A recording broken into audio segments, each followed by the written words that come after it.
여러분 안녕하십니까? 광주 MBC 뉴스투데이 시작합니다. 먼저 오늘의 주요 뉴스입니다. 광주와 나주를 잇는 광역철도 노선에 효천역을 포함할지를 놓고 국토교통부의 고심이 길어지고 있습니다. 윤석열 정부의 일본 사도광산 추도식 불참 결정에 대해 시민단체가 퍼주기 외교의 자업자득이라고 비판했습니다. 다음 달부터 저공해 조치를 하지 않은 배출가스 5등급 차량은 운행이 제한됩니다. 위반 차량은 하루 10만 원의 과태료가 부과됩니다. 부산에서 구독자 52만 명을 보유한 유튜버가 무허가로 식품을 만들어 팔다 적발됐습니다. 광주와 나주를 잇는 호남권 최초 광역철도 사업의 최종 노선을 놓고 국토교통부의 고심이 길어지고 있습니다. 나랏돈을 투입할지 말지를 결정하는 예비타당성 조사 결과 발표를 불과 8달 앞두고 급선회한 노선이 사업 추진 속도에 영향을 미칠지 관심입니다. 보도에 주현정 기자입니다. 광주 도심과 나주를 30분대로 연결할 광역철도 구축 사업의 핵심은 국토교통부가 효천역을 경유하도록 노선 변경을 허가하느냐에 달려 있습니다. 광주시와 전라남도는 오랜 협의 끝에 서광주역에서 농산물 유통단지를 거쳐 나주로 가는 원안 대신 효천역을 경유하는 노선 변경안을 지난달 초 국토부에 제출했습니다. 총 건설 비용의 30%, 또 완공 후 운영비 전액은 노선이 지나가는 자치단체가 감당하는데 광주시는 효천 역사를 재활용할 수 있고 일대 거주 인구도 3만 명에 달해 광역철도 개통 이후 운영비 절감 효과가 크다는 점을 내세우고 있습니다. 복선으로 계획됐던 철로를 단선으로 변경하는 등의 사업비 절감 방안도 추가로 제시했습니다.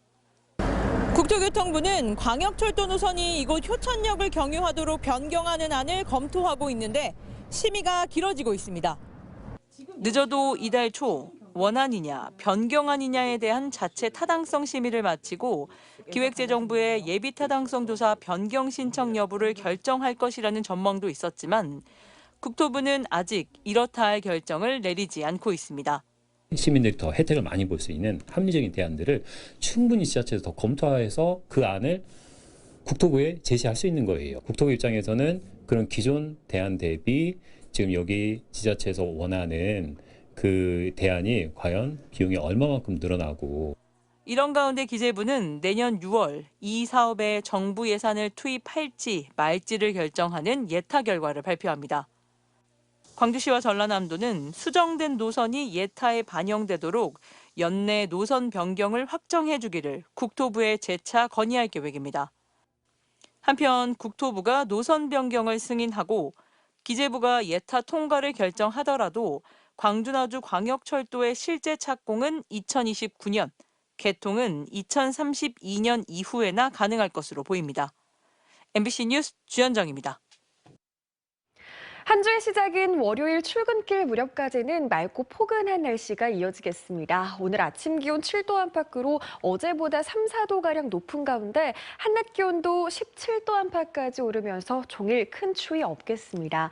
하늘 모습 보셔도 현재 약한 구름만 지나고 있는 가운데 대체로 쾌청한 날씨가 이어지겠는데요. 늦은 오후부터는 날이 흐려지겠습니다. 위성 영상상으로 확인할 수 있듯이 현재 커다란 비구름대가 몰려오고 있습니다. 늦은 오후부터 비가 시작되겠습니다. 오늘과 내일 남해안과 지리산 부근에는 20에서 60mm의 비가 지나겠고요. 그 밖에 광주와 전남 지역에서도 10에서 40mm가량의 비가 내리겠습니다. 특히 내일 새벽부터 오전 사이 시간당 10에서 20mm 안팎의 매우 강한 비가 쏟아질 수 있어서 각별한 주의가 필요합니다.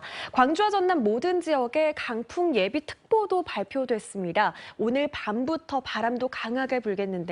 시속 70에서 시속 90km에 달하는 태풍급 강풍이 예상되고 있어서 시설물 관리 미리 잘 해두셔야겠습니다. 전해상의 풍랑 예비특보도 발표된 가운데 바다의 물결도 오늘 밤부터 매우 높게 일겠습니다. 날씨 정보였습니다. 운영 중단 위기에 놓인 목포 추모공원 문제를 두고 목포시의회가 한 발 물러섰습니다. 목포시가 직영 전환을 전제로 민간 위탁 동의안을 다시 상정한다면 처리하겠다는 겁니다. 보도에 신광하 기자입니다. 목포 추모공원 민간위탁 동의안이 부결되면서 장례 대란을 예고한 박홍률 시장의 기자회견 이후 시의회에 첫 반응이 나왔습니다.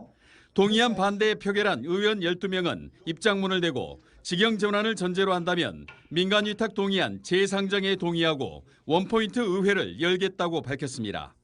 기존의 조속한 직영 전환 요구에서 한 발 물러난 것으로 기존 업체가 재위탁하는 것은 12명 시의원 모두 원치 않는다고도 했습니다. 장례 대란을 막기 위해 한 발 양보하지만 집행부가 고수하고 있는 민간위탁 3년은 받아들일 수 없다고 강조했습니다. 시의회는 민간위탁 기간 동안 직영 전환에 따른 수익성 등 용역을 진행하라고 구체적인 방법도 제시했습니다. 처음 운영 방식을 정할 때 위탁, 직영, 타당성 조사조차 시행하지 않았습니다. 시의회의 입장 변화에 대해 목포시는 진위 파악을 한 뒤 대응하겠다고 밝혔습니다. 그러나 기자회견을 통해 박홍률 시장이 구체적 수치를 들어 직영 전환에 반대한 점은 큰 변수입니다. 시는 직영체제로 운영할 경우 전문 인력 채용이 어렵고 14명 이상 증원 시 정부가 정한 인건비를 초과할 가능성이 높아 교부세 페널티 대상이 되는 점을 우려하고 있습니다. 총액 인건비를 초과하면 바로 페널티가 나오게 있습니다. 교부세가 감액해서 내라면 몇십억이 될지 몇백억이 될지 모릅니다. 목포시는 내년 1월 시내버스 공영제를 앞두고 운전원 55명을 채용하면서 인건비 한계에 도달해 채용 여력이 없는 상황입니다. 그러나 직영체제 운영을 위한 장기적 용역을 검토하겠다는 입장이어서 시의회와의 합의점을 찾을 가능성은 열려 있습니다. 무엇보다 내년 1월 예상되는 장례 대란만은 막아야 한다는 데는 목포시와 시의회가 의견을 같이 하고 있어 이르면 이달 안에 극적인 합의가 나올 가능성도 높습니다. MBC 뉴스 신광하입니다. 순천시와 시민들이 출자한 순천만 가든마켓 주식회사가 올해까지 3년 연속 적자를 기록할 것으로 보입니다. 최근 새로운 경영체제를 도입한 가든마켓 측은 수익성을 개선하기 위한 다양한 변화를 시도해 돌파구를 찾겠다는 계획입니다. 문형철 기자가 보도합니다. 각종 식물과 기자재를 판매하고 있는 순천만 가든마켓입니다. 정원 산업 육성과 정원 문화 활성화를 위해 국비와 시비 등 300억 원을 들여 지난 2022년 3월 개장했습니다. 회사의 자본금은 20억 100만 원. 순천시가 10억 원을, 나머지는 시민들이 출자했습니다. 기대를 모았던 가든마켓은 그러나 수익 측면에서 부진을 면치 못하고 있습니다. 개장 첫 해인 2022년에는 5억 1천만 원, 지난해에는 3억 6천만 원의 손실을 기록했고 올해에도 2억 원대의 적자가 예상됩니다. 작년까지 전체 자본금의 44%가 잠식됐고 올해 손실까지 더하면 자본 잠식률은 50%를 넘어설 것으로 보입니다. 위탁 판매에 대한 일정액의 수수료를 받기 때문에 전체적으로 이제 도소매업 중에서는 좀 수익률이 마진율이 낮은 편에 속하고요.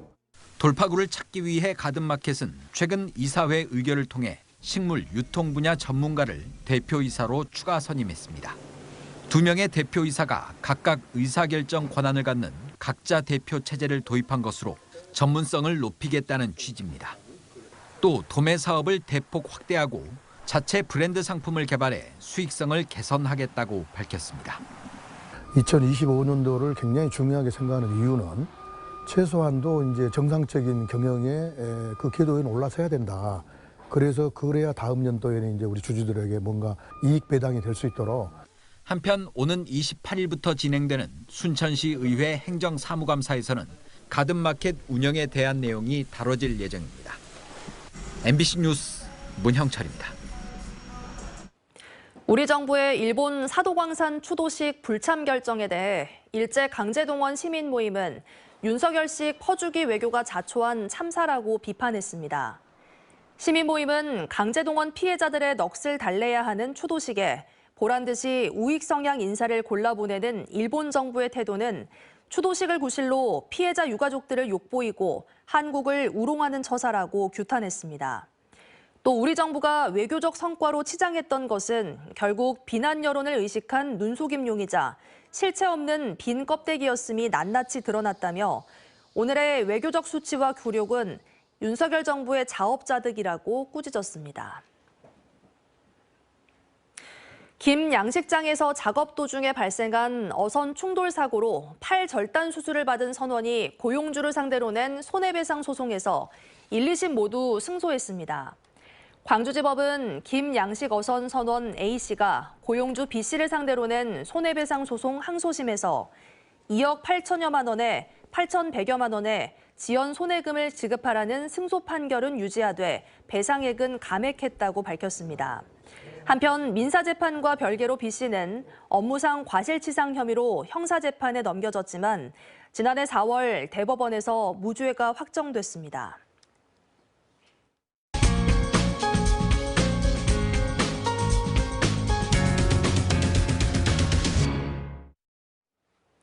전 세계에서 활동하고 있는 한국인 출신 경제인들의 단체인 사단법인 세계 한인무역협회가 최근 오스트리아 비엔나에서 경제인 대회를 열었습니다. 광주 남구 출신의 사업가인 박종범 씨가 회장을 맡고 있는데요. K푸드 열풍에 맞춰 열린 세계 한인 경제인 대회를 어떻게 치렀는지 김철원 보도본부장이 만나 이야기를 들어봤습니다. 네, 회장님 안녕하십니까? 이 옥타라는 조직이 어떤 조직이고 무슨 일을 하는 곳입니까? 해외에 있는 한인 민간 경제단체로서는 가장 큰 조직입니다.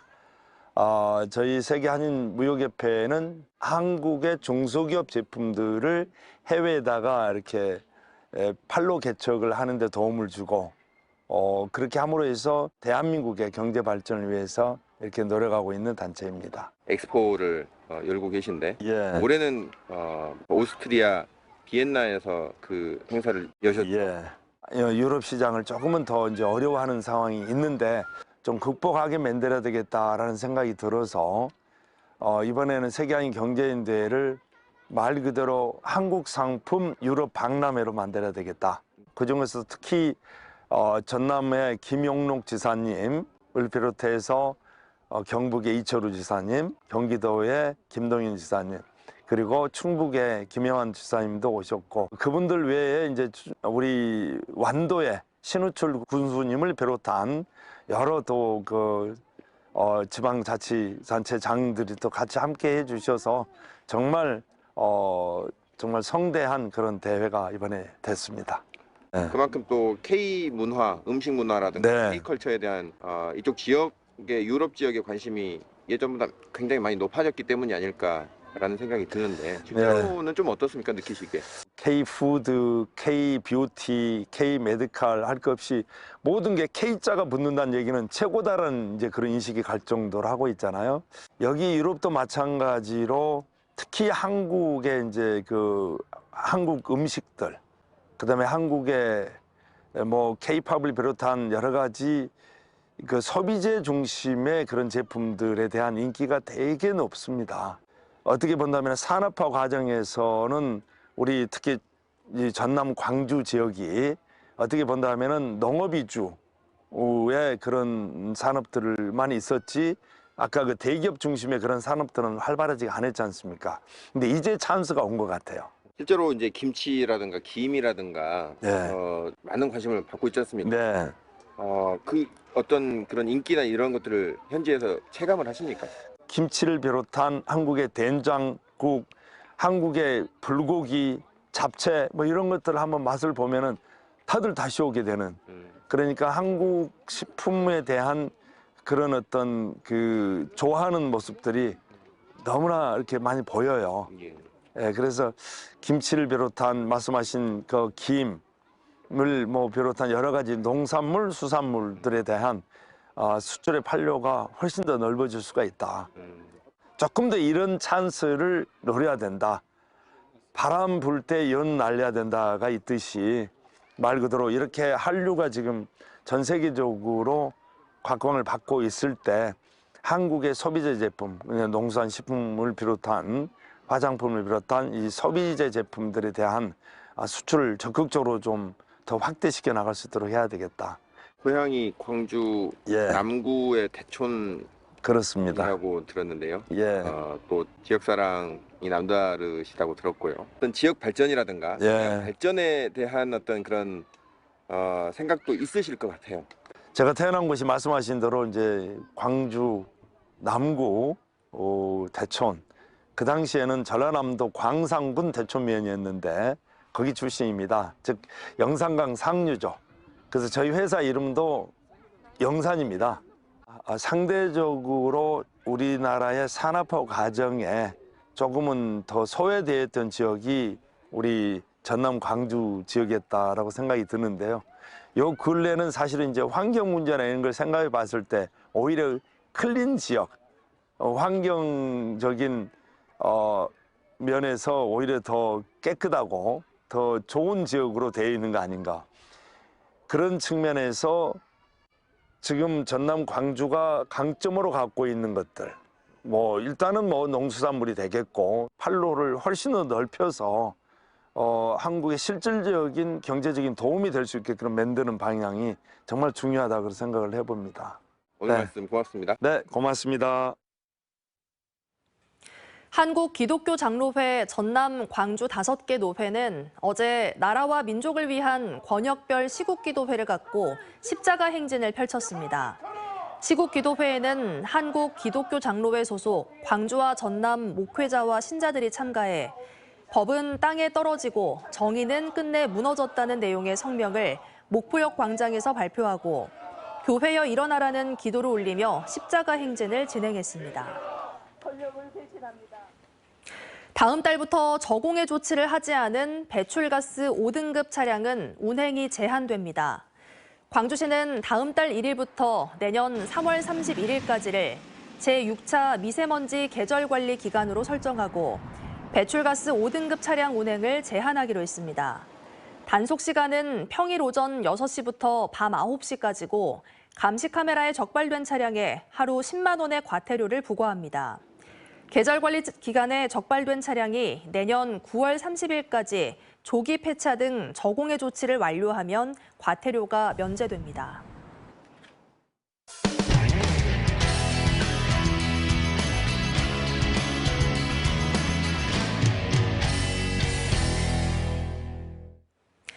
창작자들이 안정적으로 창작 활동을 할 수 있도록 공간을 내주고 그 과정을 관객들과 공유하는 작가 체류 시공간 프로젝트 굴이 강원도 영월에서 진행됐습니다.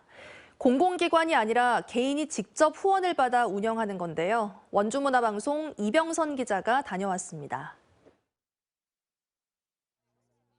널따란 가을 하늘을 배경으로 기타 선율에 맞춘 노래가 흐르고 잊지 못한 내가 싫은데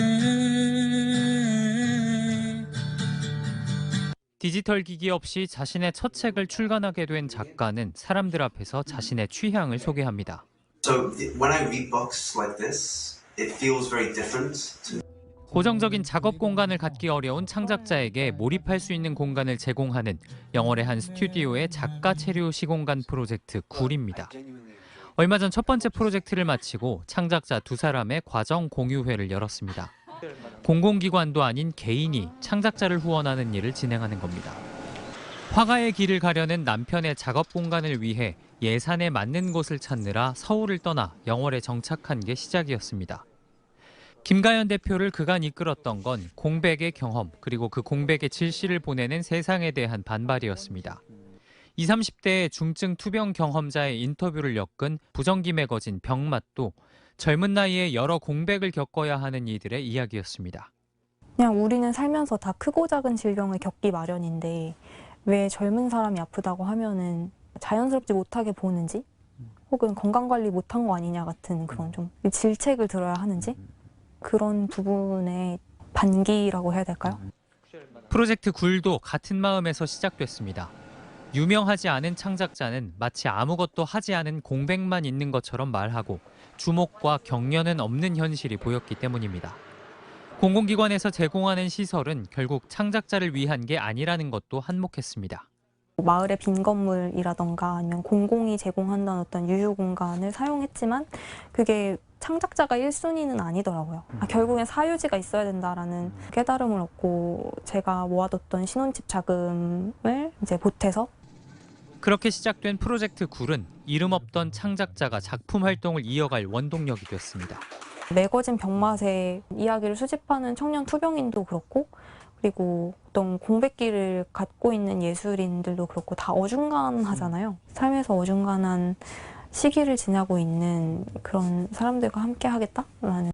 이번 프로젝트 후원금으로 다음번 운영비를 마련한 김 대표는 하루치의 무모함을 쌓아 최대한 어중간하게 살아보겠다는 각오를 다집니다. MBC 뉴스 이병선입니다. 제주의 문화재 발굴 현장에서 노동자가 숨지는 사고가 있었습니다. 이를 수사하던 경찰이 수사 진행 상황을 이미 숨진 피해자의 휴대전화로 보내 논란이었는데요. 해당 유족들이 안전관리 소홀로 행정기관을 고소했는데 경찰이 마찰을 빚었던 수사관을 사건 담당자로 배정했다며 반발하고 있습니다. 제주문화방송 이소현 기자의 보도입니다. 숨진 피해자 휴대전화로 수사 진행 상황을 통보해 논란이 됐던 문화재 발굴 사망 사고. 피해자가 숨진 경우 유족에게 연락을 해야 하는데 경찰이 수사 규칙을 어긴 겁니다. 유족이 경찰에 여러 차례 항의하고 번호 변경을 요청했지만 수정되는 데는 보름 넘게 걸렸습니다. 유품을 들고 다니면서 이거를 확인해야 되냐고 엄청 화를 냈어요. 정신도 하나도 없고 이 상황에서 이거 볼 때마다 가슴이 무너지고. 경찰은 지난달 현장 소장과 용역업체 관계자 등 2명을 업무상 과실치사상 혐의로 검찰에 넘겼는데 유족들은 최근 또 황당한 일을 겪었습니다. 제주도와 제주시 등 행정기관을 안전관리 미흡 등으로 직접 고소했는데 수사 통보 문제로 마찰을 빚었던 수사관 이름으로 사건 접수 알림이 왔기 때문입니다. 같은 수사관 이름을 본 유족들은 언론 제보에 대한 보복을 할까 두려워 수사관을 바꿔달라는 기피 신청을 했습니다. 객관적일 뿐만 아니라 공정하지도 않을 것 같고 민원까지 맞은 상황에서 이걸로 수사를 할 수 있지가 않잖아요. 경찰청 수사관 배당 지침에도 경찰에 접수된 모든 사건에 대해 배당의 변경이 필요하다고 판단한 경우 재배당이 가능하다고 명시돼 있습니다. 이러한 사항에 대해서 이미 알고 있는 그런 사항이라면 새로운 사람을 배당을 하는 것이 유가족의 정서라든가 이것을 좀 배려해주는 그런 조치가 아닌가라는 생각이 듭니다. 경찰은 행정상 착오였다고 해명했습니다.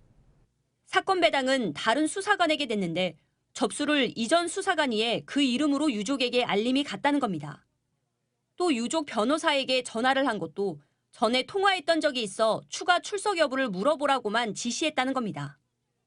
경찰은 2번이나 단순한 행정착오라고 설명했지만 사고로 가족을 잃은 유족들에게는 또 다른 아픔이 되고 있습니다. MBC 뉴스 이소연입니다. 구독자 52만 명을 보유한 한 유튜버가 무허가로 식품을 만들어 팔다 적발됐습니다. 고령층을 대상으로 항암과 당뇨 치료에 효과가 있는 것처럼 광고했는데 급성 간염이나 복통, 설사를 일으킬 수 있는 성분도 포함된 것으로 드러났습니다. 부산문화방송 김윤아 기자가 보도합니다. 약초 분야에서 유명세를 떨치며 구독자 52만 명을 보유하고 있는 한 유튜버. 상추 효능을 설명하다 은근슬쩍 본인이 만든 제품을 보여줍니다. 제가 이 상추도 말린 것을 가루내가지고 바로 환을 만들지 않습니까? 청금채로 되어 있는 것이 상추환이고요. 고혈압, 당뇨에 아주 좋고요. 건강에 좋은 약재인 것처럼 속여 판매했는데 비위생적인 환경을 갖춘 무허가 업체에서 만들어졌습니다. 곳곳에 먼지가 뿌옇게 꼈고 대충 사고 아니었습니까? 하얗던 장갑은 시커멓게 변했습니다. 만들어낸 환이 땅바닥에 보관되고 있는 장면도 포착됩니다.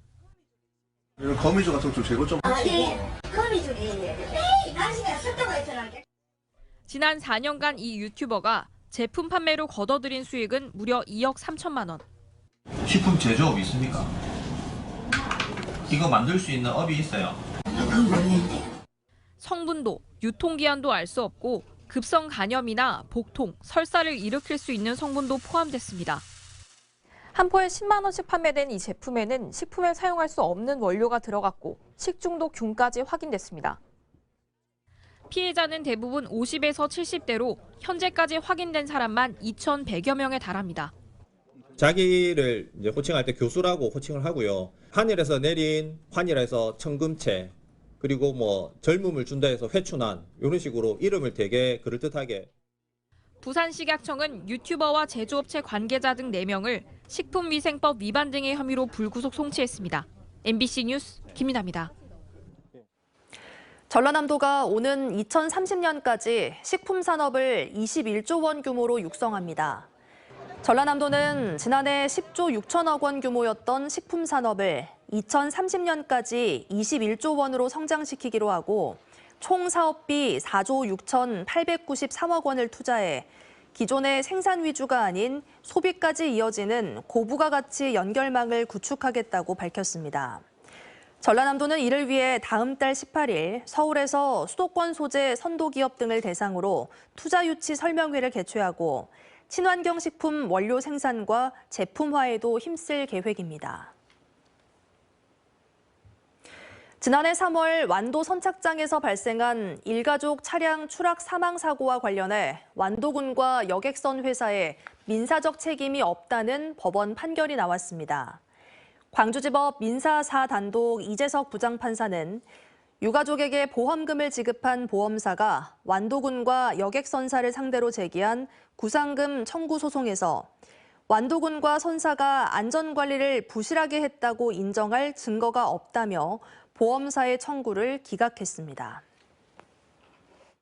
월요일 출근길 무렵까지는 맑고 포근한 날씨가 이어지겠습니다. 오늘 출근길 기온 7도 안팎으로 어제보다 3, 4도가량 높은 기온으로 시작했고요. 한낮 기온도 17도로 어제만큼이나 포근한 날씨가 예상됩니다.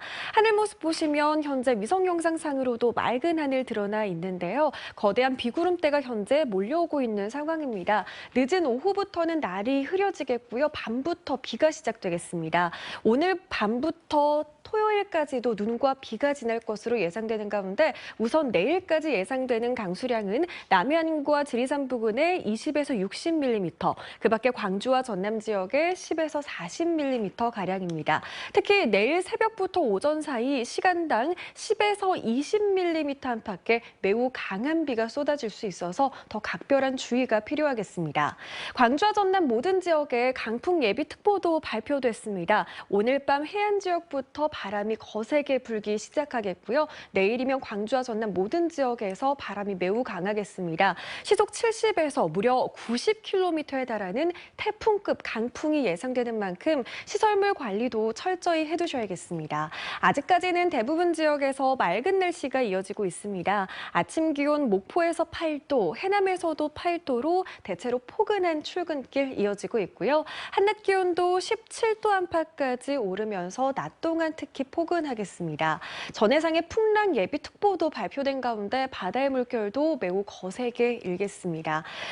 기온은 점차 내림세를 보이겠습니다. 모레인 수요일부터는 한 자릿수대 기온으로 낮아지겠고요. 다가오는 토요일까지도 눈과 비가 오락가락 계속되겠습니다. 날씨 정보였습니다. 뉴스 마칩니다. 함께해 주신 여러분 고맙습니다. 언제 어디서나 내 손 안의 뉴스. 광주 MBC 뉴스 유튜브 구독으로 함께하세요.